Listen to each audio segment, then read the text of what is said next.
As the first presentation said, we've grown sort of organically and spread out without a lot of planning because density neighborhoods wish to be annexed for the services to Columbia, which, leads to the next one. The next presentation is really infrastructure. They said, remember Chicken Man? It's everywhere, it's everywhere. That's my bad joke for the day. But, that's one of the keys of the presentation is, for those who remember Chicken Man anyway, looking at infrastructure is another important, that's our third theme area. So Matthew Lepke of the Planning Department and Alice Leeper of the Planning Task Force, another volunteer, will talk about our infrastructure.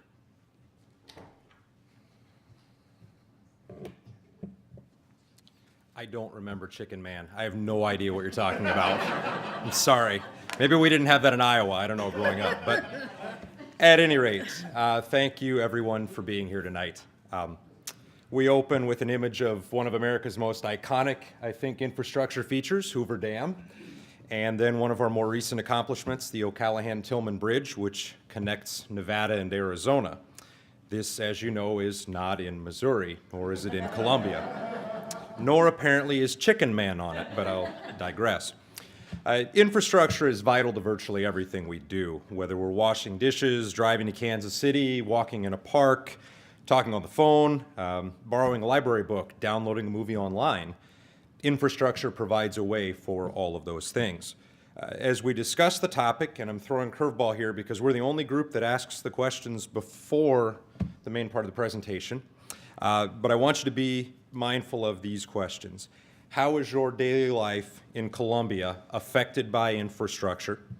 And then the other question I have for you is this: what sorts of infrastructure improvements will be most important over the next 10 to 20 years for Columbia, or roughly the timeline of this comprehensive plan we're discussing? Having said that, infrastructure may be defined as a couple of different things. First off, you see the definition: the basic physical and organizational structures needed for the operation of a society or enterprise, or the services and facilities necessary for a community to function. The other way you might describe it is technical structures that provide or support a society, such as roads, water supply, sewers, electrical grids, telecommunications, and other things of that nature. Infrastructure can also be defined into two types, hard and soft. Hard being the large physical networks necessary for the functioning of a modern industrial nation. Some of the things to which Larry alluded a moment ago: sewer pipes, water lines. We see flyovers on interstate highways. Again, those aren't in Columbia, and I'm thankful for that. Soft infrastructure, institutions required to maintain the economic, health, and cultural and social standards of a community. Certainly we have many of those here. Infrastructure, Columbia's infrastructure particularly, while often perceived, as we've said, in the context of the city's provision of services, it's actually a broad array of pipes and wires, buildings, and tens of thousands of local residents.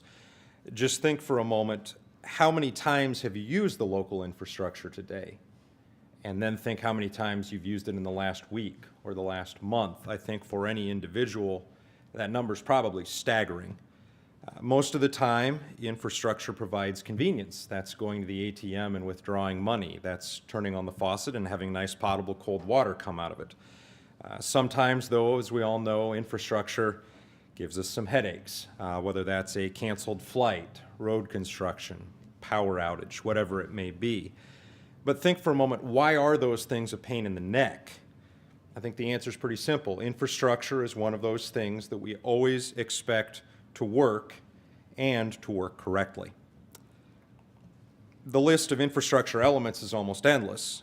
Some of the more familiar examples, though, I think are essential to residents' daily lives. Those are electricity, water, natural gas, sewage conveyance, garbage removal, things like this. These services help to power, heat, and cool our homes, cook our food, hydrate our bodies, maintain sanitary living conditions, something very basic. Various forms of media and telecommunications networks also help us to know what's happening around town or elsewhere in our world. Our schools, our colleges, the university provide our families with education, and for many of us, with jobs. Our banks, retailers, small businesses, they lend us money, they sell us goods and services, and they employ us and our neighbors. Stop and think how many of us work at one of our generous collection of hospitals and clinics around Columbia.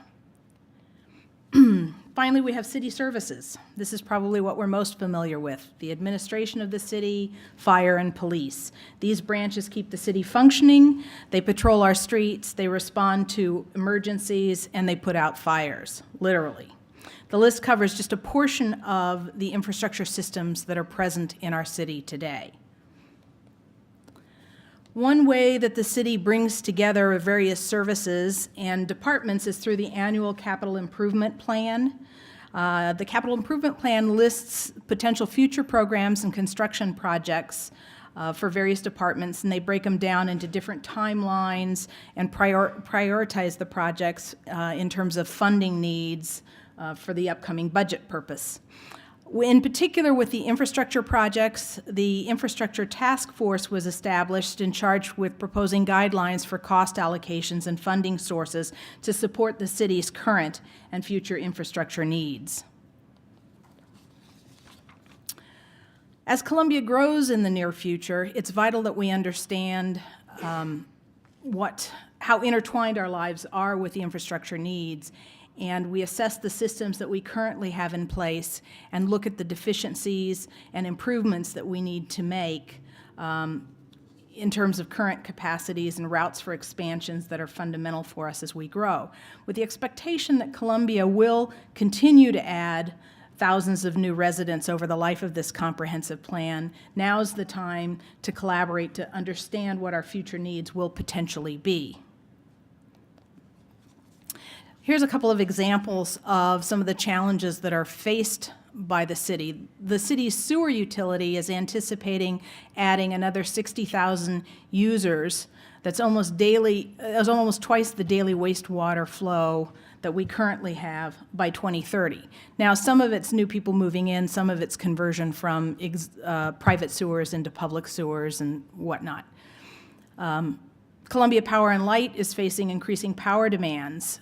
They also have renewable energy standards that they must meet, and that's pushing us toward a more energy efficient future.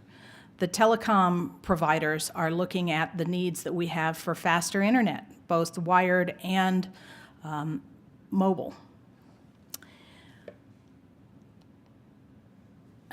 If you want to be a part of Columbia's infrastructure future, a couple of ways are to get involved in the various boards and commissions as they come up. Another way is to be involved in the annual capital improvement plan, which always comes forward at City Council for public comment. You need to let your officials know what's working and what's not working in your neighborhoods and what you think we need to have for improvement. Attend meetings like this where infrastructure projects are discussed, like we're doing now, and I hope that you will come and talk with us afterwards. Okay. Thank you.